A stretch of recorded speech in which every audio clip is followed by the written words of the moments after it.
أعوذ بالله من الشيطان الرجيم بسم الله الرحمن الرحيم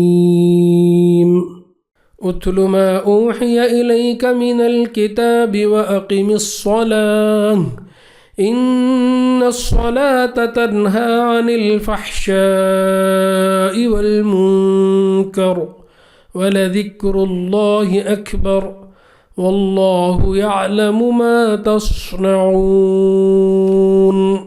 نحمدہ ونصلی علی رسولہ الکریم اما بعد۔ ناظرین اور سامعین، رمضان کے 2 عشرے گزر گئے۔ آج ہم ایک مقدس رات میں داخل ہو گئے۔ آج جب آپ دعا کریں تو مجھے اور میری ٹیم کو بھی اپنی دعاؤں میں یاد رکھیں۔ آئیے 21ویں جز کا مطالعہ کرتے ہیں۔ انسان عبادت کرے تو یہ دیکھے کہ اس کے اندر سے فحش اور برائیاں دور ہو رہی ہیں کہ نہیں، اور اللہ تعالیٰ کی یاد اس کے سینے میں ہے کہ نہیں۔ نماز انسان کو اندر سے بدلتی ہے۔ اس کتاب کو لے کر لوگ بحث کرتے ہیں۔ ہمیں سکھایا گیا کہ احسن طریقے سے لوگوں سے بحث کریں۔ لوگ عذاب کے لیے جلدی مچا رہے تھے۔ گنہگاروں کو بتایا گیا کہ ان کی جہنم انہیں گھیرے میں لے چکی ہے۔ مومن کو ہر حال میں اللہ تعالیٰ پر توکل ہونا چاہیے۔ رزق کا معاملہ اس کے ذمے ہے۔ زمین میں پائے جانے والی کوئی مخلوق ایسی نہیں ہے جس کا رزق کی ذمہ داری اللہ تعالیٰ پر نہ ہو۔ یہ دنیا کی زندگی ایک کھیل کود ہے۔ آخرت کی زندگی ہمیشہ رہنے والی ہے، اس کی تیاری کرنی چاہیے۔ اپنے ملک سے دور دنیا میں جہاں بھی 2 قوتوں کے درمیان کشمکش ہو تو لوگ اپنے عقیدے کے لحاظ سے کسی ایک جانب وہ سپورٹ کرتے ہیں۔ مسلمان فطری طور پر اس زمانے میں عیسائی قوم کے جیتنے کے متمنی تھے جب ان کی لڑائی فارس سے ہو رہی تھی۔ اس کا جو دوسرا مضمون ہے وہ خدا کی بے شمار نشانیاں، سائنس آف گاڈ۔ رب کا شکر ہے جب ہم شام کرتے ہیں اور جب ہم صبح کرتے ہیں۔ جس طرح سے اللہ تعالیٰ نے ہمیں کچھ بیسک ایلیمنٹس سے پیدا کیا، پھر ہمیں زمین میں پھیلا دیا، یہ اس کی ایک نشانی ہے۔ اس کی عظیم نشانیوں میں سے ایک نشانی اللہ تعالیٰ نے انسانوں کے جوڑے بنائے اور ایک دوسرے سے سکون حاصل کرنے کے لائق بنایا۔ اس کی نشانیوں میں زمین و آسمان بھی ہیں اور مختلف زبانیں بھی ہیں۔ رات کی نیند بھی ایک عظیم نعمت ہے۔ جب انسان سو کر اٹھتا ہے تو تازگی پاتا ہے اور انگ انگ میں فرحت محسوس کرتا ہے۔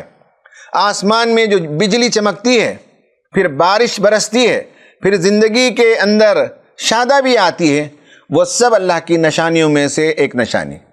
جس طرح سے آسمان فنکشن کر رہا ہے اور لاکھوں کروڑوں ستارے سیارے گھوم رہے ہیں مگر آپس میں وہ ٹکراتے نہیں، حمد ہے اسی کے لیے۔ ان سب کے ہوتے ہوئے لوگ کیسے شرک کرتے ہیں؟ لوگوں، فطرت کی طرف پلٹ کر آؤ اور محمد صلی اللہ علیہ وسلم جو دین پیش کر رہے ہیں وہ تمہاری فطرت کی آواز ہے اور اس کے عین مطابق ہے۔ پھر تمہیں کیا ہو گیا ہے کہ تم شرک کرتے ہو؟ تم ذرا سوچ کر بتاؤ کہ جب تمہیں تکلیف پہنچتی ہے تو گڑ گڑا کر خدا ہی کی تو رحمت مانگتے ہو، پھر بھی تم شرک کرتے ہو۔ نعمت ملتی ہے تو اتراتے ہو، تکلیف پہنچتی ہے تو مایوس ہو جاتے ہو۔ طبیعت میں ٹھہراؤ پیدا کرو اور خدا کی طرف لوٹو۔ زمین میں جو بدامنی پھیلی ہوئی ہے وہ تمہارے اپنے ہاتھوں کے کرتوت ہیں۔ تم زمین میں چل پھر کر دیکھو تو تمہیں اندازہ ہو جائے گا کہ اچھے لوگوں کی تاریخ کیا تھی اور برے لوگوں کی تاریخ کیا تھی۔ تمہارے پیدائشی مرحلے میں بھی تمہیں خدا کی شان نظر آئے گی۔ تمہارا بچپن، تمہاری جوانی اور تمہارا بڑھاپا تمہیں بتا دے گا کہ تم خود اپنے اوپر کنٹرول نہیں رکھتے، وہ خدا ہے جو تمہیں کنٹرول کرتا ہے۔ قرآن کہتا ہے کہ طرح طرح سے وہ تمہیں سمجھا رہا ہے مگر تم ہو کہ ماننا نہیں چاہتے۔ پھر قرآن کہتا ہے کہ ایسے لوگوں کے دلوں پر ہم تالے چڑھا دیتے ہیں۔ پھر اس کے بعد ایک مضمون آیا، اسلام's ٹیچنگز آر یونیورسل ٹیچنگز، یعنی ہر زمانے میں حکمت کی باتیں پائی جاتی تھیں، ان باتوں کو بھی آپ اسلامی تعلیمات سے کمپیئر کر کے دیکھیں تو بہت سی باتیں قریب قریب ملتی جلتی نظر آئیں گی۔ عرب میں ایک لقمان حکیم ہوا کرتے تھے، ان کی باتیں بھی یہی تھیں کہ اللہ کے ساتھ کسی کو شریک نہ ٹھہراؤ، والدین کے ساتھ حسن سلوک کرو، ہاں اگر وہ شرک کرنے پر آمادہ کریں تو ان کی بات نہ مانو، مگر دنیا میں ان کے ساتھ معروف طریقے سے برتاؤ کرو، نماز قائم کرو، نیکی کا حکم دو، لوگوں کو برائی سے روکو، صبر کر رویہ اختیار کرو، زمین میں اکڑ کر نہ چلو، شیخی بگارنے والوں میں نہ بنو۔ اللہ تعالیٰ شیخی بگارنے والوں کو پسند نہیں کرتا۔ اپنی آواز کو پست رکھو، کیونکہ بدترین آواز گدھے کی آواز ہوتی ہے۔ یہ ساری باتیں لقمان حکیم کے حوالے سے اللہ تعالیٰ نے بیان کی۔ پھر اس کے بعد اللہ تعالیٰ نے فرمایا کہ تم اس کائنات میں پائے جانے والے منصوبے پر غور کرو، observe the plan۔ کائنات کی بے شمار نشانیوں کی طرف توجہ دلائی گئی، اس میں پائی جانے والی منصوبہ بندی اور نظم پر غور کرنے کے لیے کہا گیا۔ اس میں ایک نئی بات یہ بتائی گئی کہ تمہاری طبیعت میں عجلت ہے، جلد بازی ہے۔ اللہ تعالیٰ کے ہاں اس کا ایک دن تمہارے 1000 سال کے برابر ہے، اس لیے سماج اور معاشرے میں جو تبدیلیاں آتی ہیں ان میں کافی وقت لگتا ہے۔ اس لیے ہمیں معلوم ہونا چاہیے کہ اللہ تعالیٰ کے ہاں ہمارے لحاظ سے دیر ہے اندھیر نہیں۔ پھر اس کے بعد ایک بہت امپورٹنٹ موضوع آیا ہے جس موضوع پر آج ہم تفصیل سے بات کریں گے، وہ ہے محمد صلی اللہ علیہ وسلم is before any thing and above every thing, یعنی ہمارے لیے نبی صلی اللہ علیہ وسلم کا مقام کیا ہے۔ سورہ احزاب میں بتایا گیا کہ مومنوں کے پاس ان کی جان، ان کی بیوی، ان کے بچے اور رشتہ داروں سے بھی زیادہ عزیز نبی کریم صلی اللہ علیہ وسلم ہیں۔ ان کا اسوہ تمہارے لیے بہترین نمونہ ہے۔ جنگ احزاب کے موقع پر جب لوگ گھبرا گئے تھے، دیدے پتھرا گئے تھے، کلیجے حلق کو آ رہے تھے، لوگ خدا کے بارے میں بدگمانیاں کر رہے تھے، ایسے موقع پر بھی آپ نے اپنا کول مینٹین کیا، کمپوزڈ رہے، کیونکہ گھبرانے سے معاملات کا حل نہیں نکلتا، بلکہ ٹھنڈے دماغ سے سوچنے سے مسائل کے حل نکلتے ہیں۔ بہرحال اس وقت مسلمان شدید طور پر آزمائے گئے۔ اس پس منظر میں ہمیں بتایا گیا کہ تمہارے لیے محمد صلی اللہ علیہ وسلم کی زندگی میں بہترین نمونہ ہے۔ ان کے ساتھ جو لوگ تھے انہوں نے آپ کے ساتھ، خدا کے ساتھ عہد کیا، ان میں سے بعض اپنی نظر پوری کر چکے اور خدا کے پاس جا چکے، اور بعض اپنے وقت کا انتظار کر رہے ہیں۔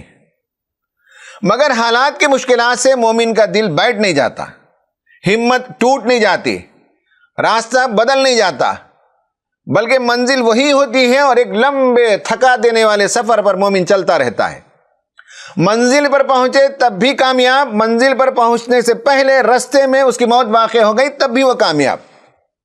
پھر اس کے بعد یہ سوال کہ نبی کریم صلی اللہ علیہ وسلم سے لوگ کیوں محبت کرتے ہیں، ٹوٹ کر محبت کرتے ہیں، اس کو ہم نے آج ٹاپک آف دا ڈے بنایا ہے، وائی مسلمز لو پروفیٹ محمد صلی اللہ علیہ وسلم۔ مسلمان پیغمبر محمد صلی اللہ علیہ وسلم سے کیوں محبت کرتے ہیں، اس پر ہم تفصیل سے بات کریں گے۔ ناظرین، اس موضوع کے تحت ہم آپ سے 3 باتیں کرنا چاہتے ہیں۔ نمبر 1 یہ ہے کہ کیوں مسلمان نبی صلی اللہ علیہ وسلم سے ٹوٹ کر محبت کرتے ہیں۔ نمبر 2، آپ سے محبت کرنے کا تقاضا کیا ہے۔ نمبر 3، اہانت رسول کا مسئلہ یا آزادی اظہار رائے۔ یہ ایک سنگین مسئلہ ہے اور مسلمانوں کے لیے حساس مسئلہ ہے، ویری سینسٹیو ایشو ہے، اس لیے آخر میں وقت بچا تو اس پر تھوڑی سی گفتگو کریں گے، ورنہ کل اسی کو ہم مستقل موضوع بنا کر تفصیل سے گفتگو کریں گے۔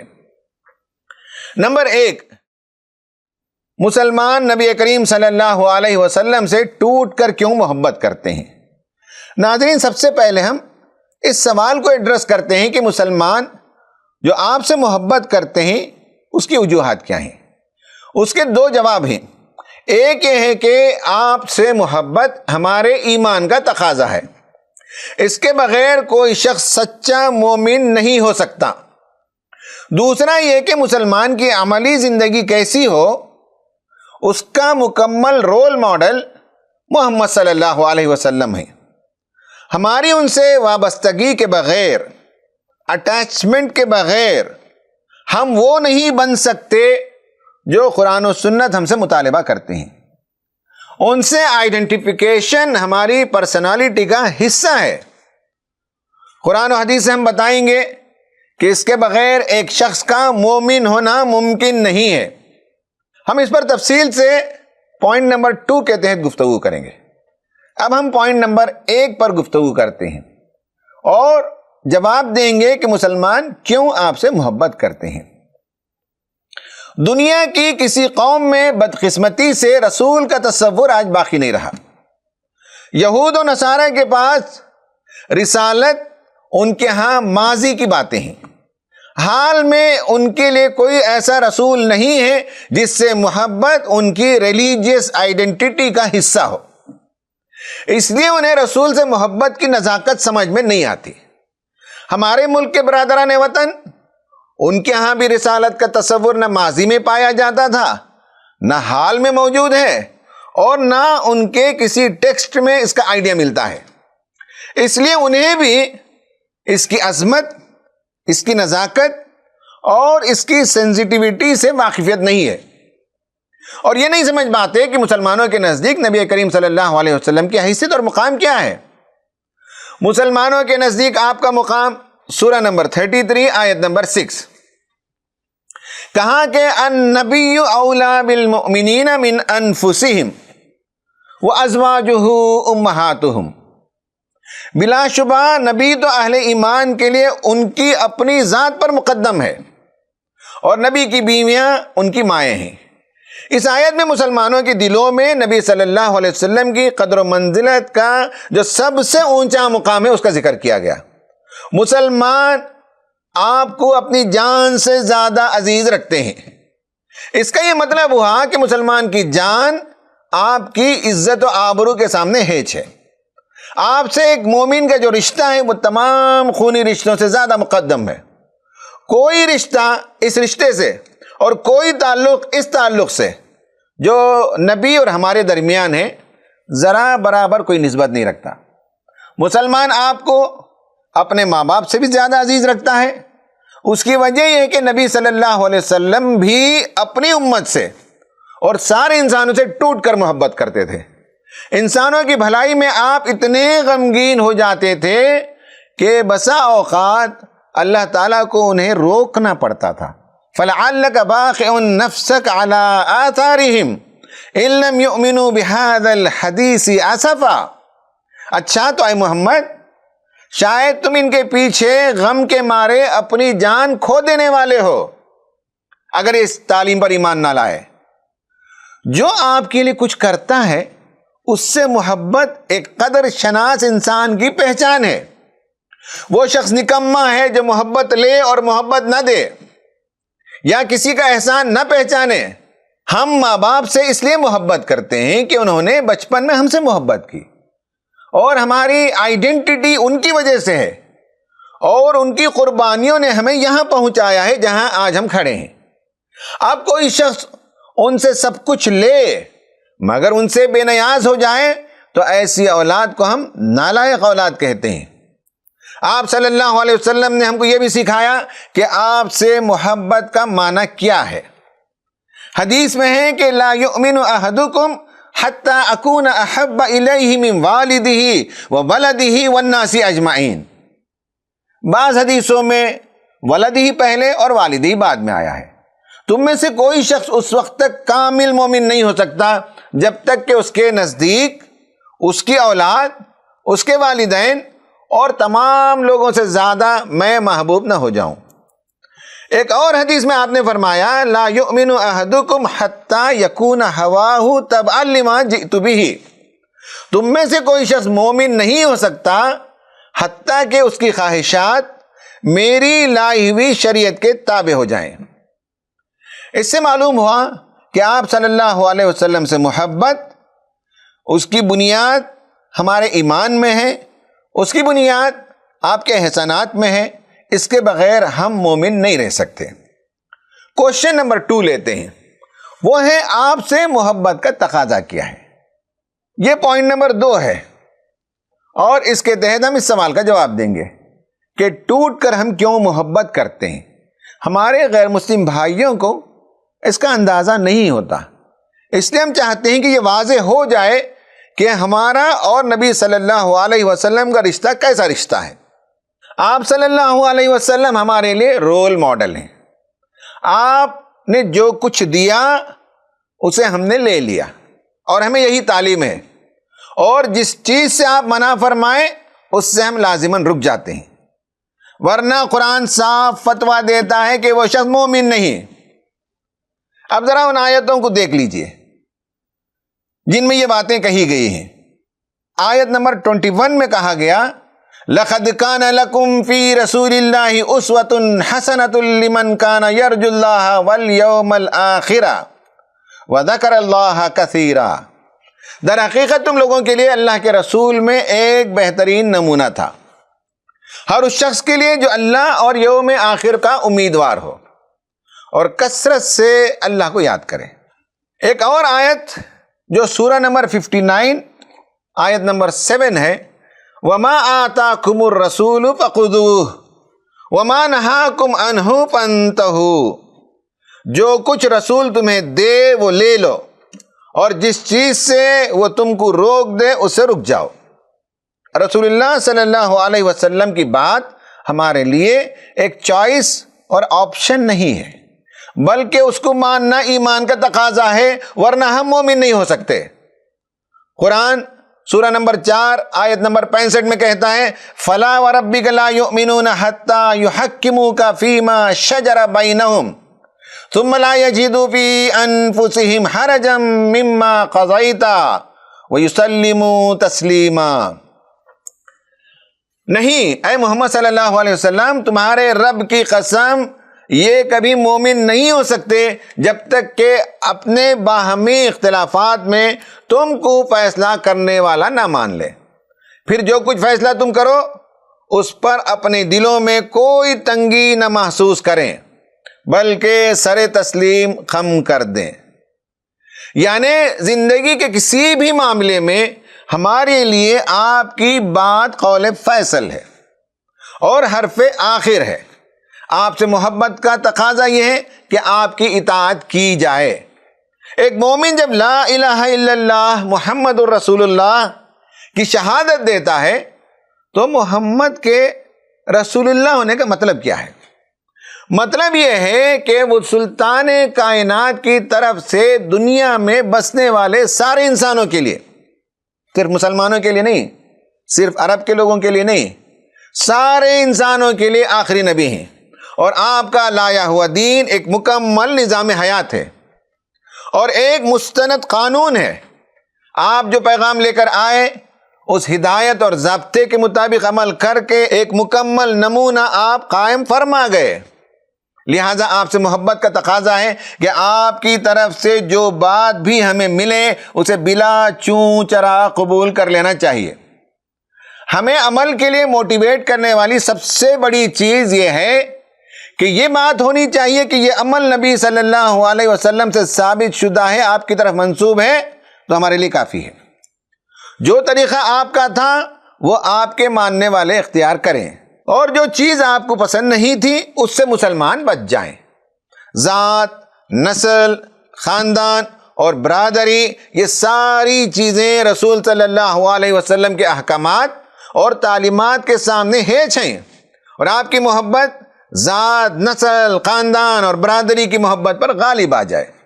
ہمارے لیے نبی کریم صلی اللہ علیہ وسلم معیار حق ہیں، کسوٹی ہیں، ریفرنس ہیں، بینچ مارک ہیں۔ جو دوسری آیت جس کو ہم نے آج کے درس کے لیے انتخاب کیا، یعنی لَقَدْ كَانَ لَكُمْ فِي رَسُولِ اللَّهِ أُسْوَةٌ حَسَنَةٌ، اس میں بتایا گیا ہے کہ تمہارے لیے محمد میں صلی اللہ علیہ وسلم بہترین اسوہ ہے۔ اس آیت کے پس منظر کو ذرا سمجھ لیتے ہیں۔ یہ آیت جنگ احزاب کے موقع پر نازل ہوئی۔ اس وقت کمزور ایمان والے اور مضبوط ایمان والے دونوں کے ایمان کا فرق بتایا گیا۔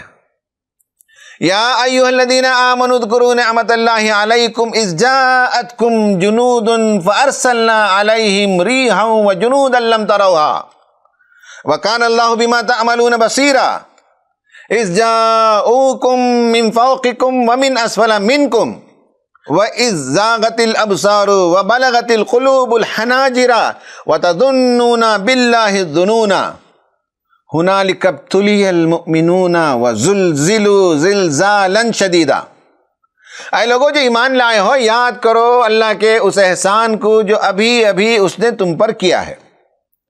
جب لشکر تم پر چڑھ آئے تو ہم نے ان پر ایک سخت آندھی بھیج دی اور ایسی فوجیں روانہ کی جو تم کو نظر نہ آتی تھی۔ اللہ وہ سب کچھ دیکھ رہا تھا جو تم لوگ اس وقت کر رہے تھے۔ جب وہ اوپر سے اور نیچے سے، یعنی مدینہ کا میپ اگر آپ کے سامنے ہو تو ناردرن سائڈ سے اور سدرن سائڈ سے ہر طرف سے وہ تم پر چڑھ آئے۔ جب خوف کے مارے تمہاری آنکھیں پتھرا گئیں، کلیجے منہ کو آ گئے اور تم لوگ اللہ کے بارے میں طرح طرح کے گمان کرنے لگے۔ اس وقت ایمان لانے والے خوب آزمائے گئے اور بری طرح ہلا مارے گئے۔ یعنی جنگ احزاب کے وقت مسلمانوں کی طرف سے 3000 کی فوج تھی اور ادھر قریش کی طرف سے عرب کی فوج الائیڈ فورسز انہوں نے جمع کیا تھا اور اس کی تعداد 10,000 تھی۔ یعنی جنگ احزاب کے وقت مسلمانوں کی طرف سے 3000 کی فوج تھی اور ادھر قریش نے سارے عرب کے قبیلوں کو جمع کیا اور الائیڈ فورس بنایا اور اس کی تعداد 10,000 تھی۔ وہ اس ارادے سے آئے تھے کہ مدینے کی بستی کو پیس کر رکھ دیں گے۔ نبی صلی اللہ علیہ وسلم پر قربان جائیے کہ آپ ہر جنگ میں کوئی نہ کوئی نئی اسٹریٹجی اختیار کرتے تھے۔ اس جنگ میں آپ نے صحابہ کرام سے مشورہ کیا، مشورہ کے بعد طے ہوا کہ خندق کھودیں گے، یعنی ٹرنچ کھودیں گے۔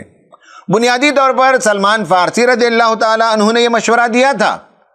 جب خندق کھود لیا گیا تو ایک طرف مسلمان اور دوسری طرف کافروں کی فوج تھی، دونوں کے بیچ میں یہ خندق تھی جو 6 کلومیٹر لمبی خندق اور 15 فیٹ ڈیپ اور 30 فیٹ وائڈ۔ ادھر مکہ اور سارے عرب کی فوج جمع ہو گئی تھی اور لگ بھگ 1 مہینے تک انہوں نے وہاں پڑاؤ کیا، چونکہ آنے کے بعد دیکھا کہ یہ جو ٹرنچ ہے اس ٹرنچ کو کراس نہیں کیا جا سکتا۔ اور ادھر صحابہ کرام تھے، ان میں سے جو کمزور ایمان والے تھے مسلمانوں میں، ان کی تصویر کھینچی گئی کہ ان کے دیدے اس دن پتھر آ گئے، ان کے کلیجے حلق کو آ گئے اور خدا کے بارے میں بڑی بدگمانیاں انہیں تھی، لیکن مسلمانوں پر وہ حملہ نہیں کر سکے۔ آخر کار ایک رات زبردست آندھی چلی، سارے خیمے اکھڑ گئے، چولہے بجھ گئے، ہانڈیاں الٹ گئیں، جانور بدک گئے اور آخر کار انہوں نے فیصلہ کیا کہ اب ہم واپس لوٹتے ہیں۔ اللہ تعالیٰ نے اپنا احسان یاد دلایا کہ اس نے آندھی بھیجی، اس کے نتیجے میں دشمن تم سے لڑ نہیں سکے۔ جس آزمائی سے مسلمان گزرے اس کے لیے اللہ تبارک و تعالیٰ نے فرمایا کہ وہ شدید طریقے سے جھنجھوڑ کر رکھ دیے گئے۔ ان حالات میں اپنے آپ پر کنٹرول رکھنا، جذبات میں توازن رکھنا، سوچ میں بلندی رکھنا اور ساری انسانیت کی فکر کرنا، یہ آپ صلی اللہ علیہ وسلم کا طریقہ تھا۔ مسلمانوں کو کہا گیا کہ آپ کی زندگی میں ایک بہترین نمونہ ہے اور اس آیت کو بالکل اس مناسب مقام پر رکھا گیا تاکہ مسلمانوں کو معلوم ہو، اور اللہ تعالیٰ یہ بتانا چاہ رہا ہے کہ حالات کتنے ہی شدید تر کیوں نہ ہو، تمہیں محمد صلی اللہ علیہ وسلم کو اسوہ بنا کر آپ صلی اللہ علیہ وسلم کی اتباع کرنی چاہیے۔ صحابہ کرام کی تعریف کی گئی کہ ان مشکل حالات کو دیکھنے کے بعد ان کا ایمان بڑھ گیا۔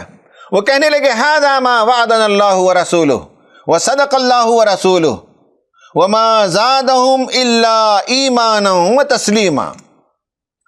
ان میں سے بعض صحابہ کرام تھے جنہوں نے رسول صلی اللہ علیہ وسلم کے ساتھ جو وعدہ کیا اسے پورا کر دکھایا اور اسی راستے میں انہوں نے جان دے دی۔ اور بعض صحابہ نے اپنی پوری زندگی لگا دی اور اپنا مقام پانے کے لیے وہ منتظر ہیں۔ آپ صلی اللہ علیہ وسلم ہمارے لیے اسوہ ہونے کا مطلب کیا ہے؟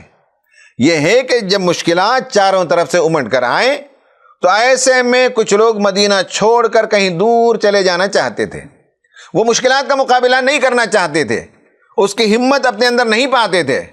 اس مقام پر اس آیت کو فٹ کر کے اللہ تبارک و تعالیٰ یہ میسیج دے رہا ہے کہ حالات خواہ کتنے ہی نازک کیوں نہ ہو، تمہیں رسول صلی اللہ علیہ وسلم کی طرح جمے رہنا چاہیے۔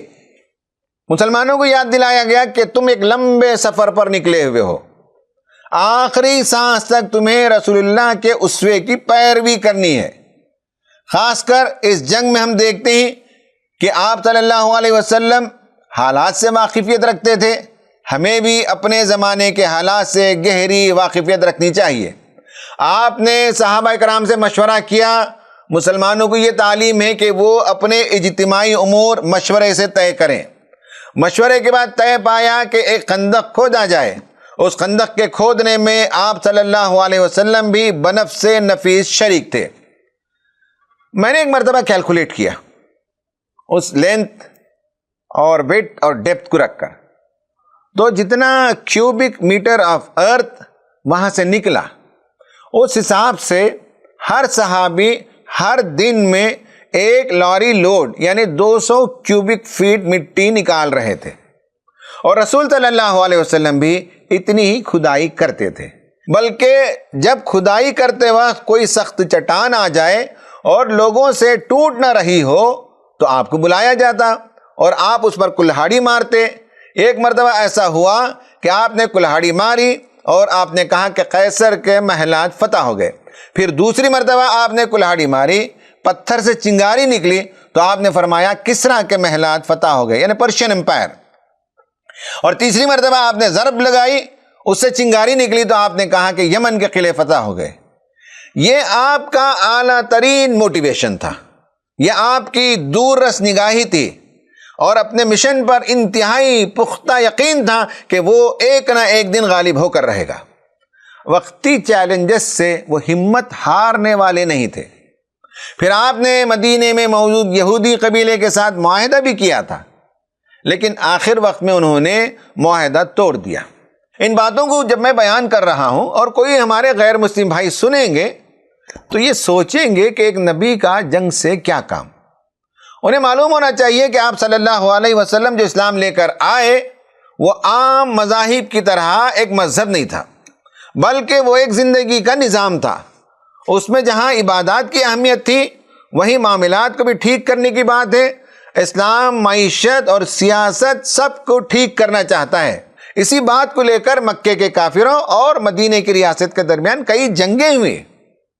آپ دنیا میں تشریف لائے تو آپ کا مقصد تھا کہ دین کا بول بالا ہو، زندگی کا ہر شعبہ اسلام کی تعلیمات کے مطابق ڈھل جائے۔ آپ نے قلیل مدت میں وسائل کی انتہائی تنگی کے باوجود عظیم مقاصد حاصل کی، اور 23 سالہ کوششوں کے نتیجے میں آپ نے اسلام کو پورے عرب میں غالب کر دیا۔ آپ کے دنیا سے جانے کے فوراً بعد کم سے کم اس وقت کی آدھی دنیا پر اسلام غالب آ گیا۔ اس لیے ہم آپ کے سامنے فرانسیسی مورخ کا حوالہ دینا چاہیں گے جو اس نے آپ کی شان میں انتہائی عظیم اور عالمانہ باتیں کہی ہیں۔ الفونسو ڈی لیمارٹائن نے اپنی کتاب میں لکھا ہے، اگر مقصد کی عظمت، اسباب کی قلت، نتائج کی وسعت، انسان کی ذہانت کے 3 پیمانے مانے جائیں تو جدید تاریخ کا کون سا عظیم انسان ہے جو محمد سے موازنہ کرنے کی جرات کرے گا؟ ایک اور مصنف مائیکل ہارٹ، اس کی ایک مشہور کتاب ہے دی 100، اس میں وہ لکھتا ہے کہ دنیا کے با اثر ترین افراد کی فہرست میں سر فہرست، ٹاپ موسٹ سر فہرست ہونے کے لیے محمد کا میرا انتخاب، یعنی میں نے ان کو سلیکٹ کیا۔ کچھ قارئین کو حیران کر سکتا ہے اور کچھ دوسرے لوگ مجھ سے سوال کر سکتے ہیں، لیکن تاریخ میں وہ واحد شخص تھے جو مذہبی اور دنیاوی دونوں لحاظ سے انتہائی کامیاب رہے۔ مسلمان حضرت محمد صلی اللہ علیہ وسلم کو ایک مثالی انسان کے طور پر دیکھتے ہیں، جس میں رحم دلی، ہمدردی، ایمانداری، عاجزی جیسی خصوصیات موجود تھیں۔ ان کی زندگی میں ایک خاکہ موجود ہے، ہمارے لیے ایک فریم ورک موجود ہے، ایک ٹیمپلیٹ موجود ہے، یہ بینچ مارک ہی ہمارے لیے۔ اور مسلمانوں کو زندگی کے تمام پہلوؤں میں آپ صلی اللہ علیہ وسلم نے زندگی کیسے بسر کی ویسے چلنا چاہیے۔ اب ایک تیسرا سوال رہ گیا، وہ یہ کہ رسول صلی اللہ علیہ وسلم کی اہانت اور اظہار آزادی رائے کی سرحدیں کہاں جا کر ایک دوسرے کے ساتھ گڈ مڈ ہو جاتی ہیں۔ چونکہ وقت نکل گیا، انشاءاللہ کل کے جز میں ہم اس کا تفصیل سے جواب دیں گے۔ اللہ تعالیٰ سے دعا ہے کہ ہمیں نبی کریم صلی اللہ علیہ وسلم سے سچی پکی محبت عطا فرمائے اور آپ کی تعدم حیات اطاعت کرنے کی توفیق عطا فرمائے۔ آمین وآخر دعوانا ان الحمدللہ رب العالمین۔